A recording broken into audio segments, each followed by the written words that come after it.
Job Centre Plus. Your reference is DY3302. Please tell us this number if you get in touch with us. 02102. Mr. J. Rank, Baltic, Gateshead Quays, South Shore Road, Gateshead, NE8 3BA. Date, 19th of October 2022. On waking, Merg was anxious, so she got up. Soon finding she was anxious on rising, she lay down. She remained anxious and so attempted a seated position. Sitting provided no relief, so she rose to her feet once more. She continued in this routine of standing and lying and sitting and rising until she was bored. The boredom provided a little light relief until the thought that she should do something to alleviate the boredom rendered her body rigid to the point of vibration. Finding herself no longer bored but overwhelmed, she returned to moving her body through various heights and positions. It was then she heard a strange tapping sound. It was coming from the skirting board. A small, flat, white triangle emerged.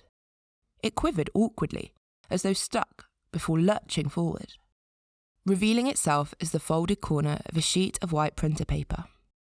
On the paper was a sentence that read, "If Form 2A-4C is not returned within 28 days, then sanctions may be applied." Below that was a digital signature, squiggled above the words Dave Dispaccio, decision maker. In the bottom corner was a logo that looked like a pile of shit with a flake stuck in it, and the words Kensington Council. Merg stood with her body bent from the waist so she was perpendicular with the sheet, and read it with some interest. She moved the words decision maker around her mouth slowly and twisted her head to try and decipher the logo, but she did not reach for the paper, preferring it to keep its distance on the linoleum. A shuffling sound began from behind the wall, building into a rumble before a flurry of sheets followed the first, moving much faster this time, without the bother of the quivering corner checking if it was safe to proceed. They flew from the skirting board with such speed they made a series of clicks as they landed. Another rumble began, and soon a thick flurry of forms erupted from the dado rail above, harmonising the clicks into a not unpleasant puffed sound. Eventually, a social worker crawled out of the woodwork. To say Merg was surprised would be an understatement. She knew it was a social worker. She'd heard the name and maybe seen photos in books or documentaries. But it was peculiar seeing one here on the floor in front of her. They were archaic things that didn't look right in the contemporary world. It was like seeing a dodo or a floppy disk. I guess they are rewilding nowadays, Merg thought to herself.